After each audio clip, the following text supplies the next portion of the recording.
Arkadaşlar siz duyuyorsunuz. Araç yürütmesi zincirden gelen şırıltı sesini duyuyorsunuz. Bu arada size 1.3 multijetlerin zincir sentezini de göstereceğim. Hadi sökmeye geçiyoruz. Şimdi önleri söktük. Bu aşamada aparatları takmamız gerekiyor. Sent aparatlarını. Aparatlar nerelere takılıyor onu göstereceğim. Gelin şimdi. Şimdi ilk önce takılacağı yeri göstereyim. Sonra nasıl takıldığını göstereyim. Elimde aynı arabanın eksantriği ve volantı da hani var. Şimdi bunlardan şu iki tane bulunuyor. Kitleme aparatı. Bir şurada. Arada. Parmağımı görüyorsunuz. Tam burada. Şu tapa alyan var burada. Onu söküyoruz. Bak şu alyan var ya.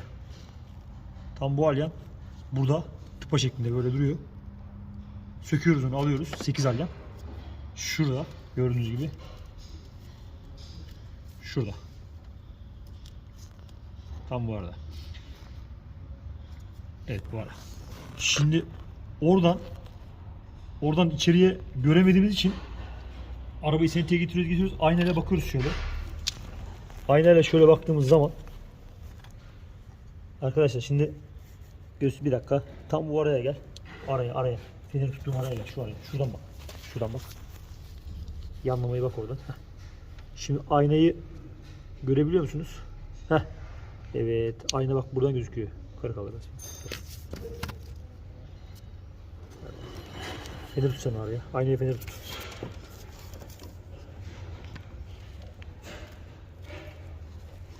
Şimdi şöyle. Heh. Tam şu deliği gördünüz mü? Orada şurayı görmeniz gerekiyor. Orada şurayı görmeniz gerekiyor. Tam şu bölgeyi. Bu bölgeyi. O bölgeye şu aparatı şöyle takıyoruz. Tam böyle. Taktıktan sonra şu kılavuz kısmını oraya böyle kılavuzluyoruz. Şimdi bunu buraya takıyoruz. Bastırıyoruz ve böyle kılavuzluyoruz. Şimdi göstereyim. Gelin. Aparatı şuradan şöyle geçiriyoruz. Gördüğünüz gibi aparat geçti oraya. Geçtikten sonra şunu şöyle kılavuzluyoruz. Şöyle.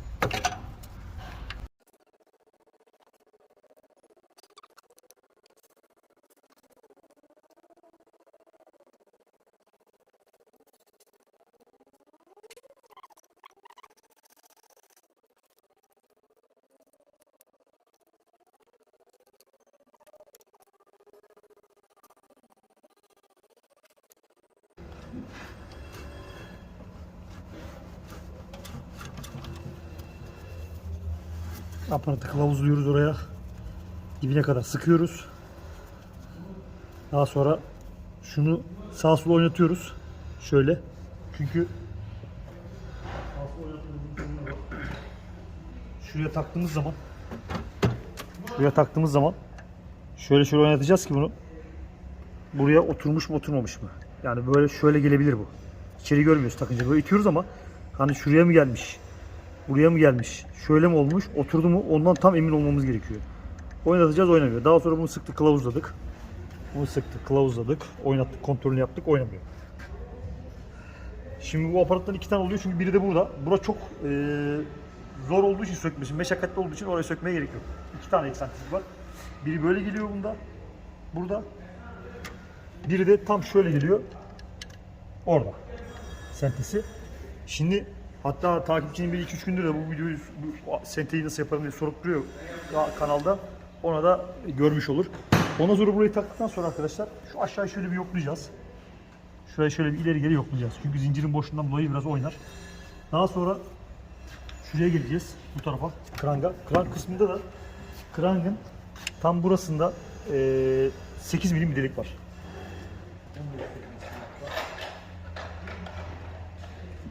Şöyle 8 milim bir aparatımız var. Onu da tam buradan böyle orada deliği var. Bunun gireceği. Tam oraya sokuyoruz. Şöyle içine girmesi gerekiyor. Yani şöyle bir delik var orada. Ortada. İçine giriyor. Tam nerede o delik onu göstereyim ben size. Baktığımız zaman aparat gözüküyor orada şu anda. Aparat şu. Şu.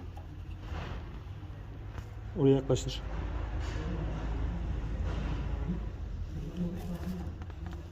aparat şu. Şu aparat. Şimdi aşağıdan da gözüküyor net. Şuradan da şöyle de göstereyim. Bir dakika. Böyle gözüküyor mu? Heh. Tam buraya giriyor aparat. Şöyle geriden baktığımız zaman, evet, aparat tam buraya giriyor. Şanzımanın üzerinde. Gördüğünüz gibi tam oraya geliyor. Şöyle şuradan şöyle uzattığımız zaman gördüğünüz gibi şanzımanın şurası. O aparatı doğru itiyoruz. O aparatı doğru itiyoruz ama iterken tabi elimizi şöyle aparata tutacağız. Kran ileri geri biraz oynattığımız için şuradan da, evet, aparat girdi şu anda. Tam net bir şekilde olması gerekiyor. Gördüğünüz gibi girdiği pozisyonda gözüküyor.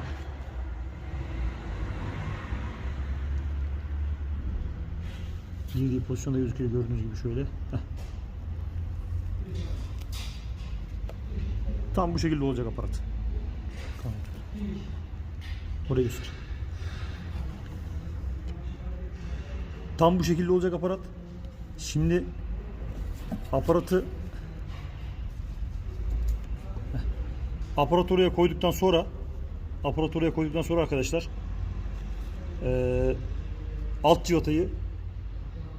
civatayı şunu sökeceğiz. Bunu sökeceğiz. O aparat takılıyken bu vidayı sökeceğiz. Yalnız bu vida ters diş oluyor arkadaşlar. Ters diş. E18 tutuyor bu vidayı. Gördüğünüz gibi şöyle. E18. Onu sıkma yönüne doğru sökeceğiz. Yani civatayı sıkarmış gibi sökeceğiz. Ne tarafa sıkacağız yani? Ön tarafa doğru. Yani şöyle. Ön tarafa doğru sökeceğiz. Onu söktükten sonra da alt kapağı alacağız. Karteri zaten sökmüştük. Bu kapağı da alacağız. Bunu söktüğümüz zaman araç sentten kaçıyor, bilginiz olsun. Aparatları kilitlemeden bunu sökmeye çalışırsanız, sentten kaçar. Senteye getiremez mi? Getirirsin, ayrı bir konu. Ama kitlemeyi takarsan, kitleme hem civatayı tutuyor hem dönmüyor. Güzelce sökebiliyorsun. Senteye getiriyorsun. Hem bir daha senteye getirdim, ettim, kaçtım, o derdi de olmaz. Güzelce getirdik senteye. Şimdi alt kitlemeyi sökeceğiz. Söktükten sonra eksantrik kapağını açacağım. Nerenin boşluk yaptığını, nerenin bozulduğunu göreceğiz. Senteye getirdiğimiz zaman kasnakların avare olduğunu göreceğiz. Boşta döndüğünü göreceğiz. Üst kasnağı falan sökeceğiz. Kapakları sökünce tekrar geliyor. Hadi bakalım.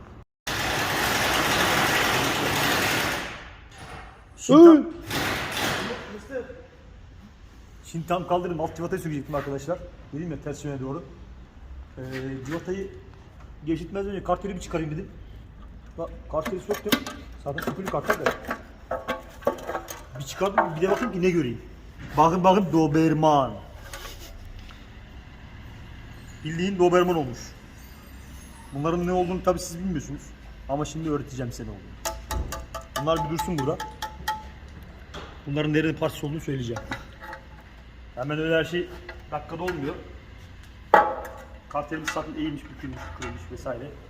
Civatayı da bu şekilde şuradan şöyle abanmak suretiyle söküyoruz. Bu civata arkadaşlar sıkarken dediğim gibi ters diş. Bakın sıkar gibi söküyorum. Sıkarken de bunu kaç kilo sıkıyoruz? 20 ila 22 kilo arası sıkıyoruz bunu arkadaşlar. Bu civata her sıkmada sökmeye değişiyor. Bu civata çelik, ters diş ve dibinde O-ring var gördüğünüz gibi.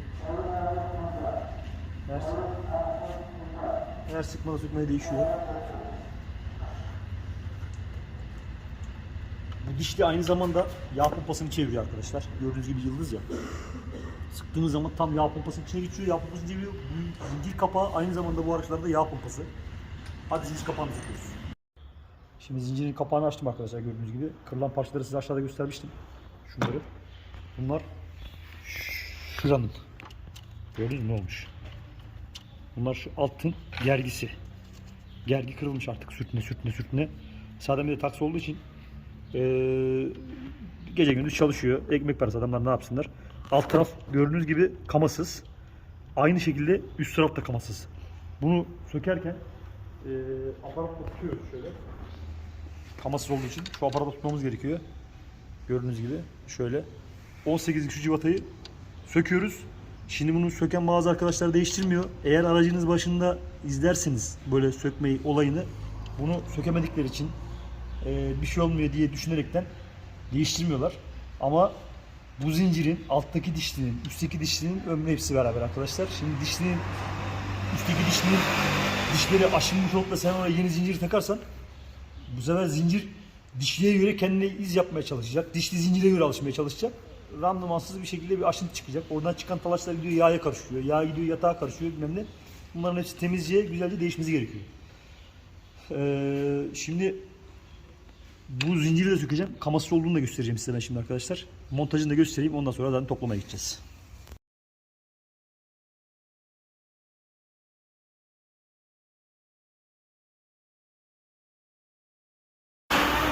Şimdi bunu sökerken bu aparatla bu civatanın şeyini arkadaşlar ikisini beraber çok böyle kombineli yapmak lazım. Buradaki aparata yük bindirmemek gerekiyor. Şimdi söktük kasnağımızı, dişlimizi.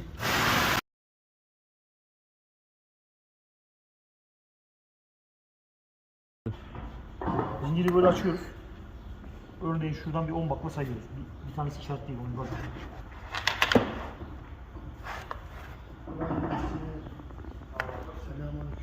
Selam. Buyur Abdullah abi.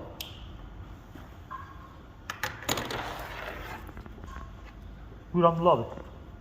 Bak ya. Neyi var? Ya işte. Yağ mı?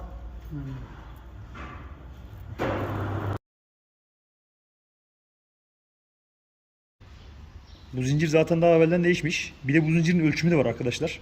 Nasıl ölçülüyor biliyor musunuz? Gördüğünüz gibi bak burada hiç kama yok. Burada da yok. Bu zincir şöyle ölçülüyor. Şimdi size göstereyim. Hani uzayıp uzamadığı. Değişmesi gerekiyor mu gerekmiyor mu? Veya diyelim ki zincir için sökmediniz de motoru bir şey için söktünüz. Şimdi şuna 10 tane sayıyoruz. 10 taneyi ölçüyoruz. Kaç milim geldi bakıyoruz. Şimdi kaç milim gelmiş? 14,5 1, 2, 3. Şöyle yapalım. Sıkalım bunu. 10 tane. 10 tane saydık. Yeni zincirimizi açalım. Bir de bundan 10 tane sayacağız. Aynı yerde işaretleyeceğiz. Uzadığını göstermek için gösteriyorum ben size. 1, 2, 3, 4, 5, 6, 7, 8, 9, 10.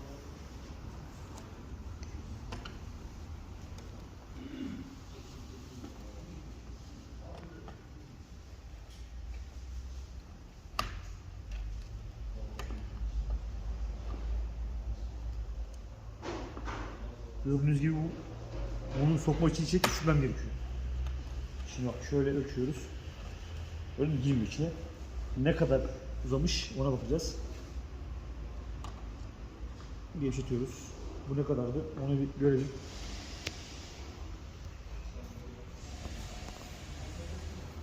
Evet, şu anda görünüyor. Şimdi buradan sıkmıştım ben. Şöyle de sağa sola yapayım. Gevşetiyorum ben bunu şimdi.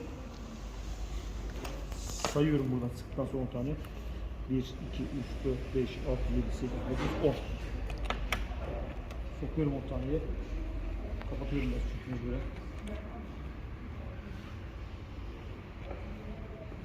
Evet. Buna da bakalım kaç geliyor şimdi. Sıktım.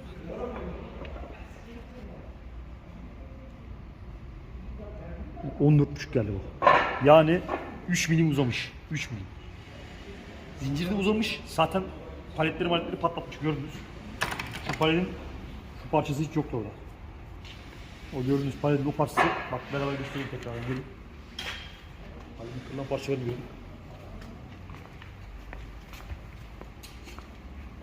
Şunlar şuranın. Demiri, şu kalınlıktaki demiri kopartmış yani düşün. Bak orada yok. Görüyor musun? O kalınlıktaki demiri kopartmış yani. Şurada gergisi. Şimdi takacağım. Devam edeceğiz. Arkadaşlar şimdi bütün dişlileri, zinciri, gergisini, bombasını falan filanını taktık. Şimdi bak şu şekilde olacak. Gördünüz mü? Altta, üstte her yer, bütün alt dişliye kadar her yer şeyle dönüyor, boşa dönüyor. Gördüğünüz gibi. Bu şekilde olacak. Bu iş bittikten sonra yani hepsini gevşek vaziyette Bu da gevşek. Bu da gevşek. Şunun pimini çekiyoruz. Çektik. Gerdirdi. Hepsi şu anda hazır ve nazır.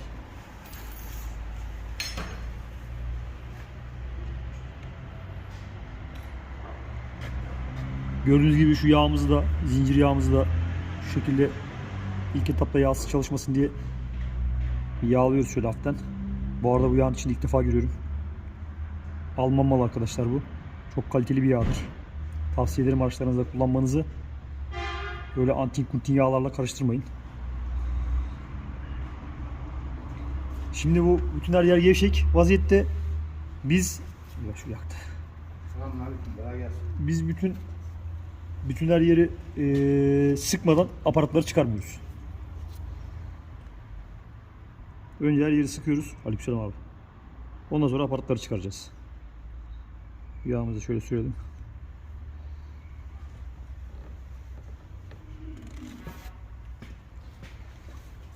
Şöyle iyice bir sıkayım.